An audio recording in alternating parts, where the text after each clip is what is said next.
Welcome, everybody, to the UDR podcast. I'm Tom Forsyth here with Bill Ward. We're going to discuss everything recovery, different perspectives, and different experiences in recovery with people we know and people around the world. In many respects, I think until you understand what we're actually doing around here in this program of recovery, certain things just don't click. And, you're kind of the example of, you can think you're doing a lot of things, but until you're doing the things that it says in the book, the way that it says them in the book, it's an illusion that you're doing it, right? And so, in my early recovery too, I didn't know really what I was doing, and I paid for it. I didn't drink or do drugs again, but I paid for it heavily. So I don't know, maybe we can expand on those areas in our own recovery and kind of go back and forth as our recovery journeys got us to where we are today, and explain some of the pains of growing and some of the gifts of growing and kind of go there. So maybe I'll start. Well, the thing is with, I was talking to you earlier about how, if, because I was in detox for the first time when I was 19, and maybe not entirely ready at that point, but I knew something had to change. I needed to stop using drugs for sure. Okay, I could see that instantly because, getting into crack cocaine, it took me to places real fast that I shouldn't be in. I came from a decent family. I mean, we had our dysfunction for sure. Not a lot of communication, not a lot of emotion, not a lot of expression, and raised by an alcoholic, my mom, and but overall, I mean, on the outside, it looked fairly good, and I played sports, and I was good at what I did, and played hockey and golf, and my grandparents tried to support me the best way they could, and so yeah, when I, got into the addiction of crack cocaine, it just took me to a place of darkness real fast. So even at a young age, I knew that I couldn't do that. But the thing is, every time I drank, I was trying to find cocaine. And, I knew the cocaine needed to stop. I couldn't really see that the drinking had to, because I was 19, everybody was drinking. And everybody was using cocaine, but usually people would stop and, probably make it to work on Monday. But I was the kind of guy that would just do it until, all my resources ran out. And my resources were sleeping on people's couches, help from my parents, whatever, and to the point where, I would steal from my friends for money because I needed a fix. So even at a young age, I knew I needed to stop, so I was constantly in treatment centers. And, I was willing, and I wanted to stop. I wanted to be clean. But the thing is, I would go to treatment centers, and as soon as I left, I was all gung-ho leaving there. Really, if you put me on a lie detector test and said, hey, Tommy, are you going to stay sober this time? Absolutely, I would be. I would be 100%, I'm going to stay sober. I would pass that test. And then I have to leave. But, within a week or two, I'm drunk or high again. So when you were in those centers, what kind of things would they teach you, or what kind of actions would they get you to go through? Were you doing a thorough house cleaning? I know a lot of treatment centers will get you to write out a step 1. Did you write out a step 1? Did you do your 4 and your 5 with a clergyman or with a sponsor, or did you even get that far? Did you do the step 3 prayer on your knees? What kind of process did you get as you went through that? And looking back from the work we did, what was missing in those early stages? Well, knowing what I know today, I mean, my problem is the way I think. And there's something inside of me that is just extremely disconnected. I'm disconnected from my family. I'm disconnected from, the people around me. And the only thing that I can feel connected instantly right away is that first drink. All of a sudden, I'm the life of the party. I can have these amazing conversations. Well, what I think is an amazing conversation. And, so that worked. That got me out of that disconnected feeling. But in the treatment centers, basically, there wasn't a lot of 12-step program happening in the treatment centers I went to. And, there's group sessions, group therapy, one-on-one therapy. They try and get you into arts and get you creative, which makes sense. And then just connected to the people around you. But the one treatment center I went to, she told me I'm not an alcoholic. And, if I did enough therapy, that I could overcome the addiction to alcohol, but you're not an alcoholic. So really, I spent 2 months there, and there was a spiritual aspect, but what was missing, I still wasn't being honest. Everything that I got rid of there wasn't actually everything. I still had some secrets that I didn't want to tell people. And the big thing that's missing is when I left, I didn't practice anything. I went back to my old behaviors with my old way of thinking, and was just trying to really work hard and, figure things out. Mm-hmm. Because, my family they were just happy if I had a job, and that's all. Oh, he's got a job, he's got a place to stay, phew, that kind of thing, right? Like, nobody really knows what the real problem is. So when you said, I suffer from alcoholism, and I think a lot of people focus on the obsession and the allergy of what alcoholism is. And back in 1935, when the book was written,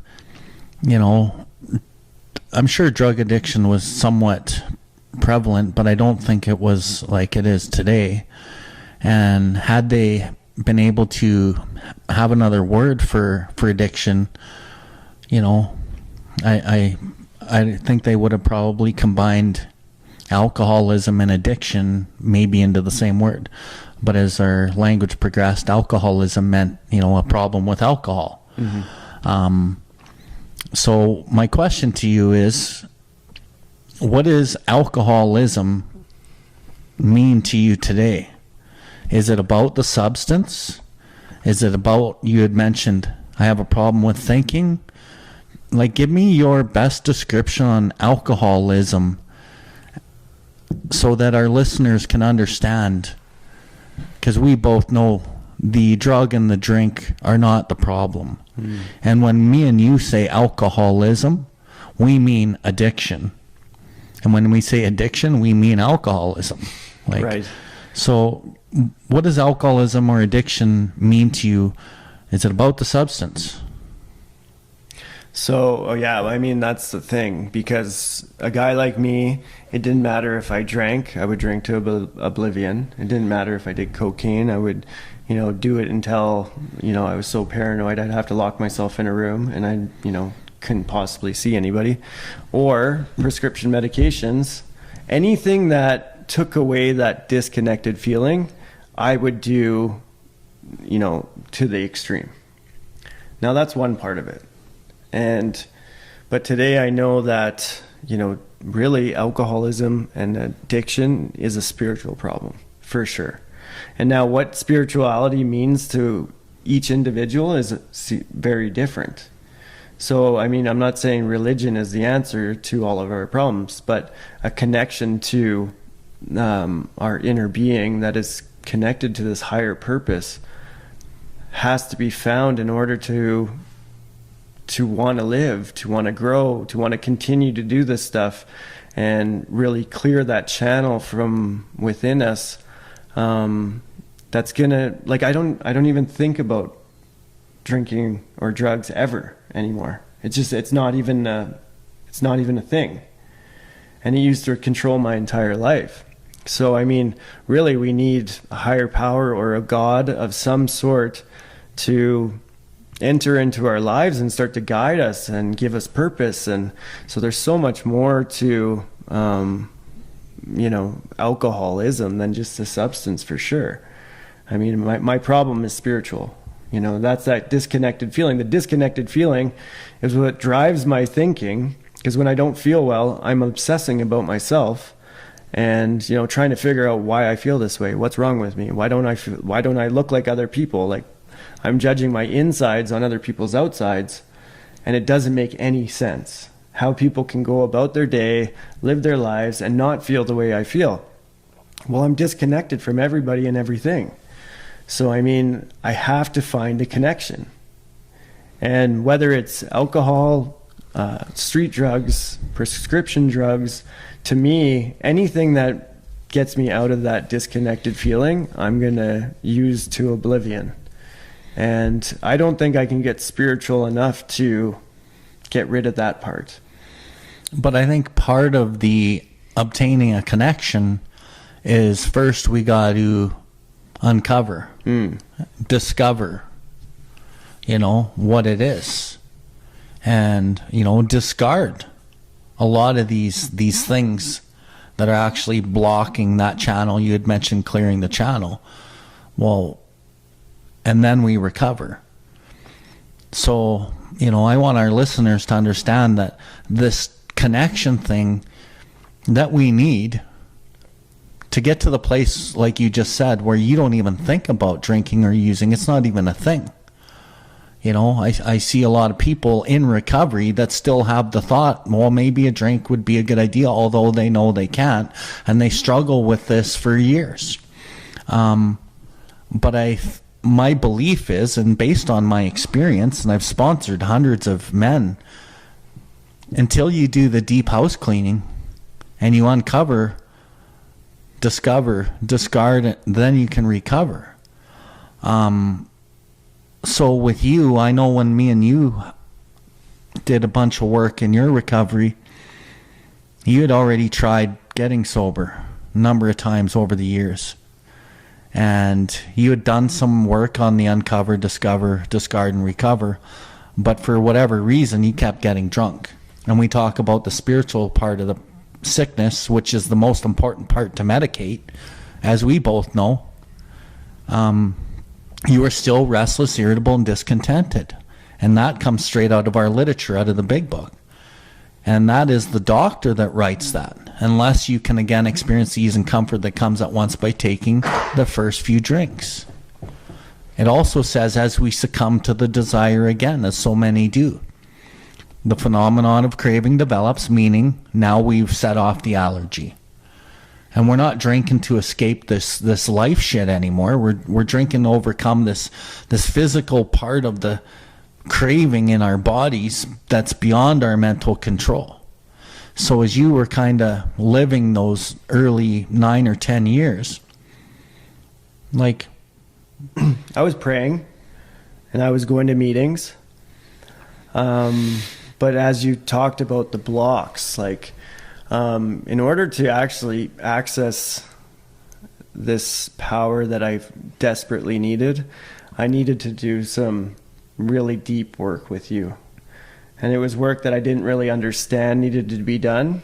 And I had to look at my dishonesty and what was really like involved in that and what that actually looked like. I remember discussing with another one of my sponsees how there isn't levels of honesty.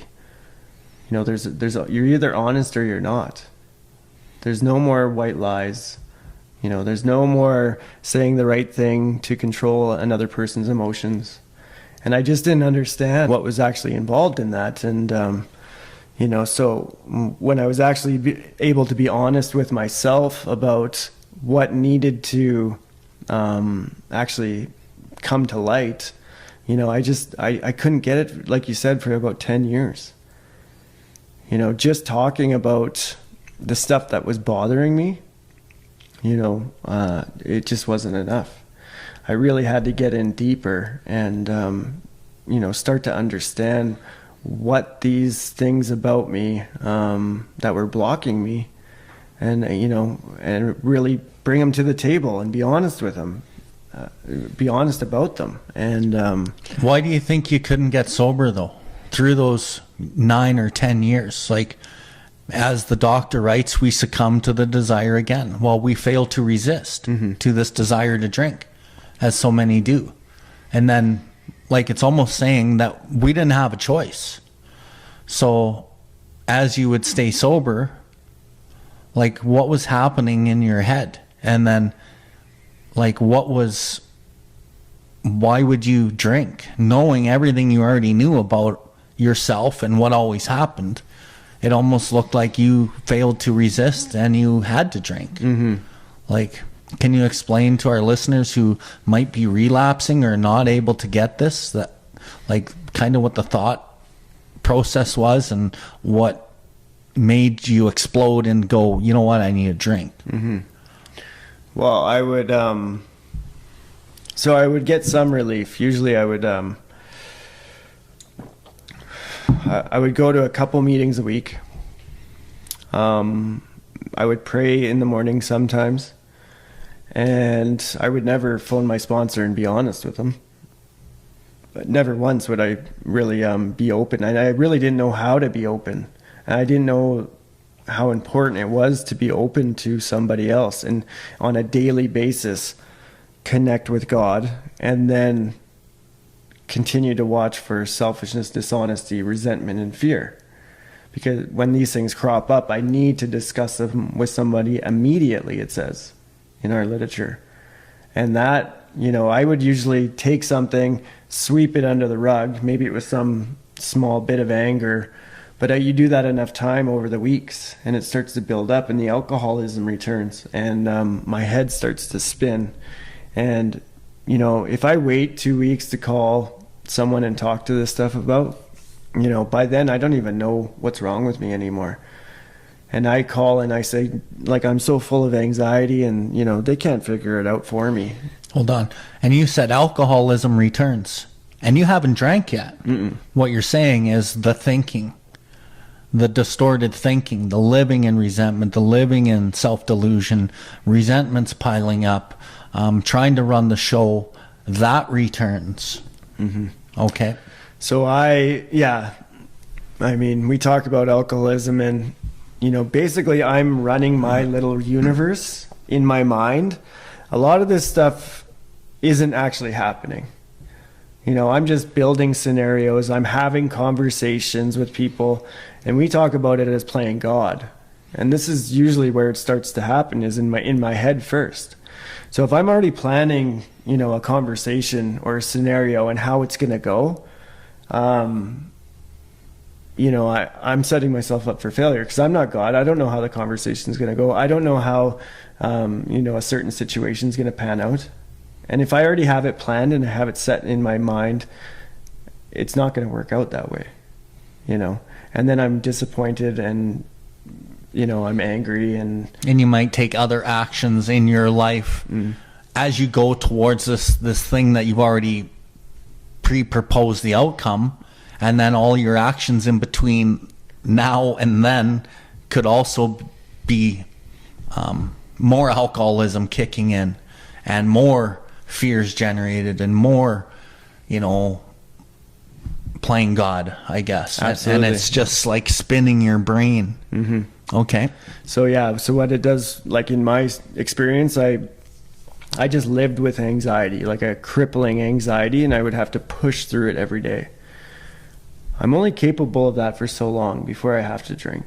I'm not supposed to live with anxiety. I'm not supposed to live in a state of fear. If you ever watch a deer, almost get hit by a car, it goes into fear for about 10 seconds, and then it just goes back to its normal state, and it just walks along. That's kind of the natural state. We're not supposed to live in fear. We can only take that for so long before we need relief of some kind. And, So, and that was me, I just, I was constantly, throwing myself into work, if I worked hard enough, but then even then, I burn out because my alcoholism turns into workaholism, which is really the same thing again. And, if I try and work 7 days a week or 6 days a week, let's say, the Sunday, I can't even get off the couch. What kind of life is that? And then I'm no good to my kids. I'm no good to my wife. I'm no good to the people around me. And I can't help other people when I'm in that state. I don't have time to help other people. I don't have time for my kids. I don't have the energy for my kids. I'm spiritually bankrupt. I just want to jump in there on, you mentioned workaholism, and it just brought me back to my youth. And I remember as I was in my teenage years, I remember looking around the world going, what's even the point of this? Why am I even here? Like, they say this is a free world and there's all these great things, and I didn't see the greatness really. But alcohol and drugs actually medicated that, and I was able to feel some type of a connection, like you said earlier. Or at least I was blotting out the restless, irritable, and discontented feeling that I had. And I was suppressing it with these spirits, right? With the drugs and the alcohol, which they call alcohol spirits. But it pushed my disease down, I guess you would say, the spiritual malady down, and made me feel okay. And then as I kind of ran along and kept, progressing in my illness, because it is an illness, I got to the point where I couldn't take it anymore, but I couldn't stop. Anyway, I ended up saying a prayer, and I ended up quitting drinking. But I didn't quit smoking dope, and I didn't quit doing some mushrooms, and I didn't quit doing some acid, and I didn't quit being angry. I didn't quit a lot of the behaviors, but I was able to put down the alcohol for whatever reason. But within a year and a half, in that year and a half, I looked around the world again, and I looked and said, you know what, I'm not really happy. How can I be happy? And then I saw, people with money, it seemed like they were happy. And there's a line in our book, and it says, am I not a victim of the delusion that I can wrest happiness and satisfaction out of this world if I only manage well? Well, yeah, I was a victim of this delusion, and I would look around and I'd be like, yeah, if I had money, if I had these things, I'd be happy. So then I made it a mission for me to get rich, essentially. And I spent all my time working hard to try to get rich. And I did relatively get rich. And I did have a lot of money, and I had my daughters came along and my wife came along, but my time was all focused on work, and I was a workaholic. I never dealt with the uncovering or discovering or discarding of anything, and I never really recovered. I just blotted it out more with something else. The alcohol quit working when I was 22. And now workaholism and anger started working to treat the malady. But it never really worked. It was only relief. And I would get intermittent relief through obtaining more money or more shiny things or whatever. The only real semblance of connectedness that I actually felt was my connectedness to my daughters and my family that I had at different intervals. But then that quit working after 13, 14 years. And by chance, I had a hoot of crack, and I hated crack, but I had to do it. I was looking for my brother, who was missing person in Winnipeg, and this guy took me to a crack house and said, I think your brother's here. If you want to look for him, have a hoot. And I just wanted to find my brother, so I had a couple of hoots of this crack so I could prove I wasn't a cop. And then the next thing you know, we find him. He wasn't there, but we did find him. I come back to Calgary, and I set off the phenomenon of craving in my body. And work quit working, and I can kind of connect the dots and see that work quit working to treat my alcoholism. And now I found the new thing. There's always going to be something new. That's why I like what you said. We need this God. We need this thing to save our lives and give us life and give us vitality in our life. And vitality means living with purpose and living happily, vibrantly. And so once I smoked that crack, I got real dishonest. I got all these things, and I ended up burning my life. And I hurt a ton of people as well. And it wasn't until I got broken right down and I got desperate to do anything, because I didn't want to drink and I didn't want to hurt people anymore, but I couldn't not drink or do drugs, and I couldn't not hurt people, which was probably one of the worst things. Hurting people made me want to blot it out more. So yeah, I just wanted to touch base on alcoholism. To me, it's the restless, irritable, and discontentedness. And in our book, it says, I'm restless, irritable, discontent, unless I can again experience the ease and comfort that comes at once by taking the first few drinks. But I don't just need the drinks if I'm not drinking. I can blot it out with sex, with relationships, with gambling, with anger, with self-pity. I'll blot it out with anything. But I'm living in alcoholism, and like you said, eventually you have to drink, right? So, that was a big thing in my life, workaholism, and I see that a lot in other people, right? They just shift it, and they never really treat the malady. And I think part of the big problem in our meetings and our programs is we focus on the substance. And me and you know, and we together, we don't focus on the substance when we work with others. We focus on the restless, irritable, discontent. And what does it look like in your life? Right? And then we focus on the solution of God or higher power, or, my passed away grandmother is the nucleus of my higher power. So yeah, I really like how you'd kind of segued into workaholism. And I think that the thing is, like, this spiritual malady that we're talking about and that disconnection, like, I see it everywhere, even in my my family and with my friends. Like, once there's nowhere to go, they start to seek outside stuff. I have a friend, he's got, 3 trucks, 2 boats, quads. Like, you can't even see his house. Like, it's just covered in, because he's an alcoholic that's not treating the spiritual aspect. So he has to treat it with outside stuff. So it comes in shopping, it comes in porn, it comes in, all kinds of different, masks, right? But we have to treat it with something. So, even in my experience too, man, it was like, I just got a new truck, and 2 years later I'm at the car lot because the engine's not big enough, because I need something more. I always need something more. And within 2 weeks the shine wears off and I'm pissed off that I didn't get leather, Yeah, I've heard this disease called the disease of more. Never is there enough of what we thought we wanted. No. And there's always more, right? So, why are we doing this podcast? What is it that we want to actually, what is the message or messages that we want to deliver? I know you've grown a lot.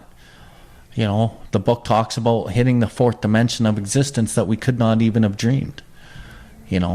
I like to think most days I'm in the 4th dimension. I'm in a place that I can't even believe, right? And I know that you're there too. It talks about, come join us in the fellowship of the Spirit. Here you will surely meet some of us. So I think what we want to do is we want to inspire people to do the uncover, discover, discard, and recover. And hit this 4th dimension, because it's unexplainable, right? Like, you can't put words into some of the stuff that we feel or that we see and how we see life. And can you maybe elaborate on what's the 4th dimension, or what's happened in your life through what you've had to do for the heavy work and the pain? Like, it's fucking not easy, right? It's fucking painful. Well, I mean, I was suffering from, again, alcoholism when I got to know you, right? I mean, we had known each other over the years through the meetings, just bumping into each other, hardly a nodding acquaintance, right? And and one day I just prayed for the right person, and I prayed hard from the heart, and I was desperate because I knew what was coming. I knew I was going to drink soon if I didn't do something about my alcoholism. But I wasn't drinking, I wasn't using, but my alcoholism was in full effect. you know, and then I ran into you and we got going on the work. And, you know, so, I mean, that's a whole other story. But this, you know, when you say fourth dimension,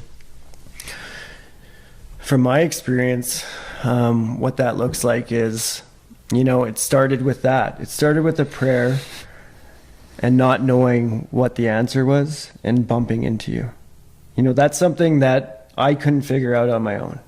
That's something that I couldn't see happening. That's something that just happened at the right time, at the right place. It just happened. With your sincerity and your desperateness. With my desperation and my sincerity, and really opening my heart to something new. And, you know, just from the bottom of my heart, needing something and not knowing what it was.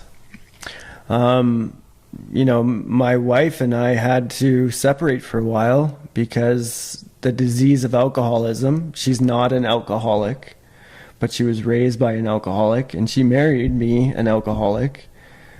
That alcoholic mind crept in to her experience, and she has the same type of thinking, the same disconnection. And, you know, together, when both of our alcoholism was in full effect, we were just butting heads, and the energy was like two positive magnets. You know, it wasn't that, you know, I stopped being physically attracted, but the attraction spiritually was dead, and our hearts were closed. And so, you know, part of my experience was, you know, being away from her and working with you, and you know, she saw the change in me from the work that we did. And then she did the same work with another 12-step member. And we always say water finds its own level. And eventually we found our own level, and now we're back together, our family's back together. And I definitely, in my mind, thought I would never be with her again. There's no way. There's no possible way that I would ever do that again.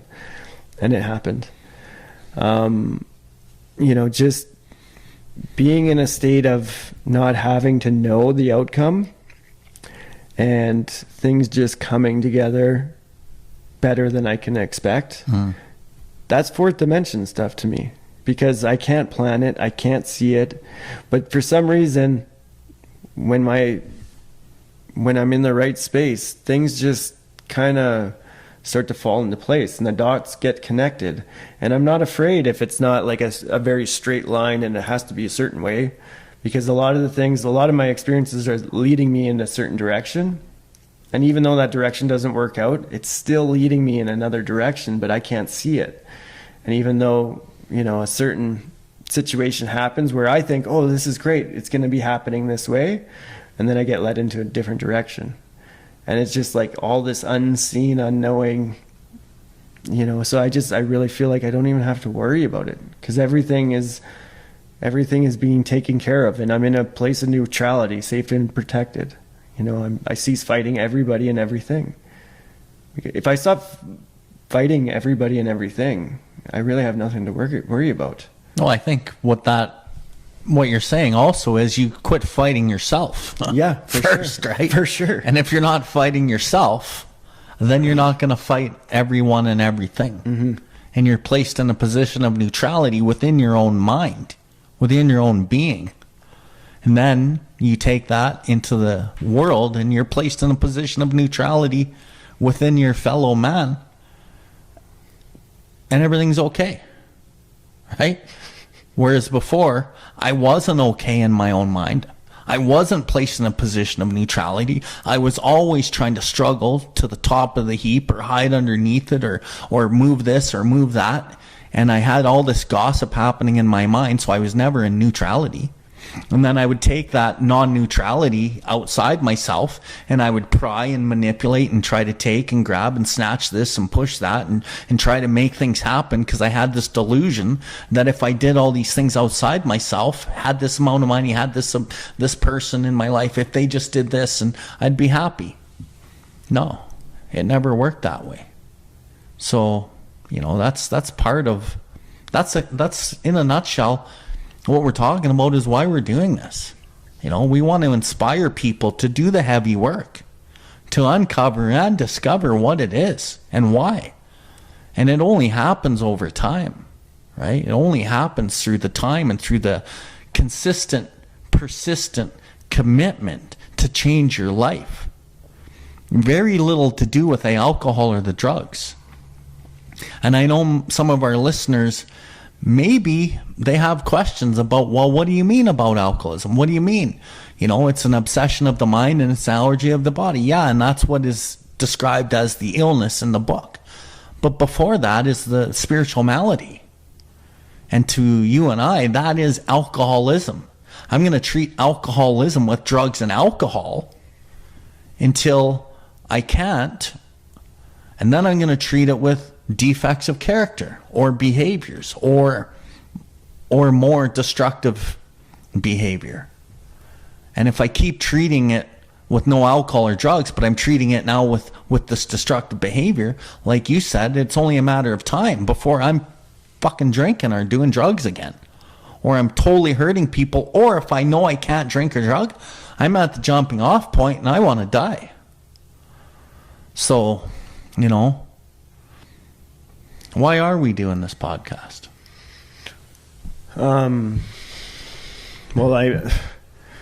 There's so much to it.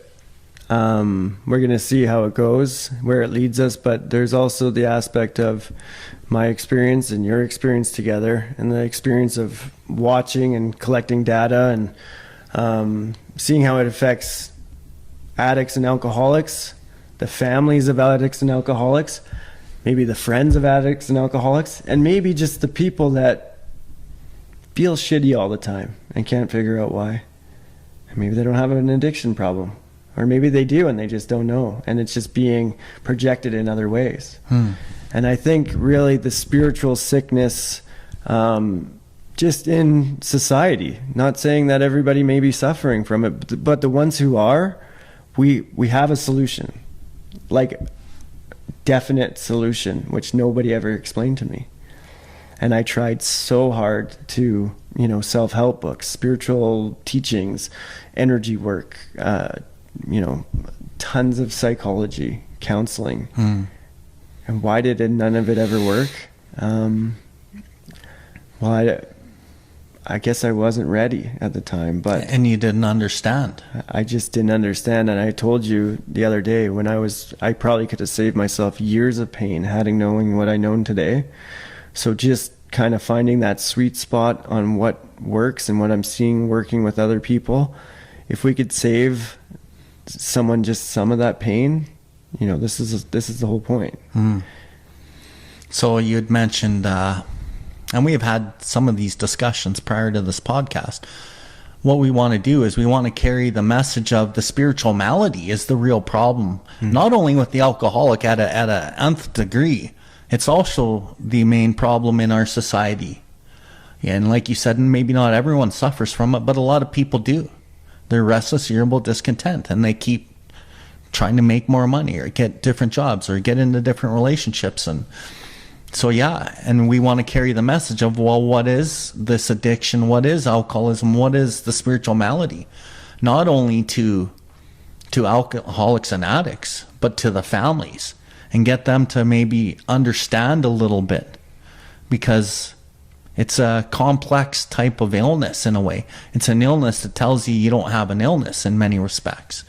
And to take this even further for maybe, the spouses of alcoholics, children of alcoholics and addicts, and maybe they'll see some of these things in their own life and understand that, this is a design for living. This isn't just for addicts and alcoholics. We're all suffering to whatever degree. We're all emotionally ill and spiritually sick to whatever degree. And I think we want to carry the message to the many and try to promote change within a person. Because if you can help one person, that person can help the family, and that family can be part of a larger whole and help the community. And I like the word community, and I've looked this up, and this is not what it means, but it's what it means to me. As a community, we have common unity. through what we've done together in our programs, we're living more not for what we can grab and snatch and pry and take for ourselves like we always tried. How can we give? How can we open our heart? How can we love others? And through the loving and the kindness and forgiveness and being of service, we find that unity, the common unity, right? And so I know that that's what I want to do, and I know we're not sitting here by accident, because we're joined in that venture of opening the heart and trying to help others open their heart, and hopefully, you know, maybe some others can find that high water level and seek service and seek goodness in their life, right? And so yeah, and I know we're going to explain many things through this podcast, and our experiences are going to come out in many different respects, and there's going to be some heavy hitting. Like, I have fucking strong beliefs of what works and what doesn't, and I know you do too. And at some point down this podcast, we're going to be voicing those things, because people are dying, and I want to see people live. I mean, like, we're hearing of people dying weekly, and that's just in our little city, in our little group. You know, imagine what it is, you know, worldwide, like, especially with COVID going on and all the changes and the masks and the separation, and you know, so we're in need of connection more than ever, I find, and this is kind of what drove me. But I found that I could become connected even though all of this stuff was going on, and that was kind of what drove me to start on this journey. Was you had led me to a point of connection, and even though everything was locked down, everybody was full of fear. Again, I felt like I was in a place of neutrality, safe and protected, and this can be done. Like, this isn't something special. Mm-hmm. This is something we all have within us. Mm-hmm.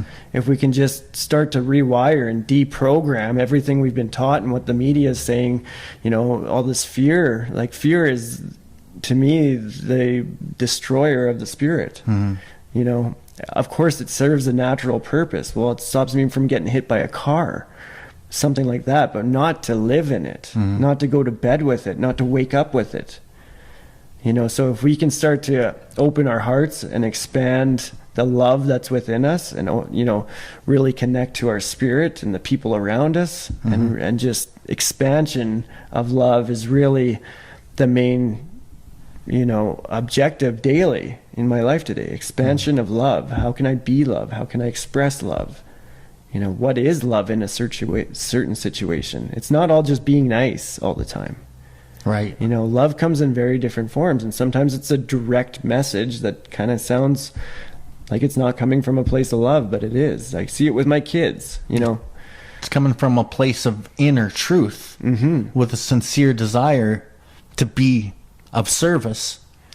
And maybe it looks to somebody like it's not love, but you know, I think a lot of this is within the beholder, right? It's about intent. And I think that's important. And sometimes what I say judgmentally to you is my truth. And I'm saying it because I want you to hear the message behind what I'm saying, because I want you to live. But if you're not at a place where you're hearing it, you might think that you or me are assholes, mm-hmm. in how we say it. So I get you. So I gotta get flying pretty quick here.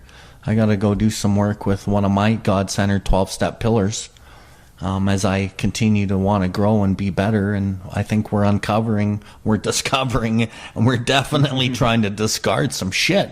Why? Because I want to recover. Not from the substance. I want to recover emotionally, bodily, spiritually, mentally, emotionally. And that's why I continue to do this heavy work. And I know you do too. So, you know, how do we wrap this up? Well, I just, I guess we don't really know what to expect from this podcast. But I know we've been led in a direction to be here, and everybody that is on our podcast has done this kind of work. They're going to have a very different experience. as every human should. And, you know, we're just kind of going to go with the flow, and we're going to have some awesome people with some cool experiences. And, you know, so I'm really excited, and I'm just so excited to hear, you know, what we can offer, and, you know, eventually start connecting with the people and see what they think of this. Yeah, dude. And I'd like to mention, like, Tommy is working on a project on his own, and I'm working on my own project. Tommy's is table40coaching.com. Mine is billward.life. He has some things going on. I have some things going on. And we're also doing some collaborative work. We are going to be doing an alcohol and drug addiction study session based out of the big book, but we're going to do other pieces of literature, and it's going to be heavy hitting. It's going to focus on the addict and alcoholic and the thinking and alcoholism, and it's also going to be directed at people that are non-alcoholics, so they can help understand this disease and the spiritual malady behind it. And that's going to start in the first week of September. We haven't sorted out exact dates. And Tommy and I are always looking and talking, and we're going to grow.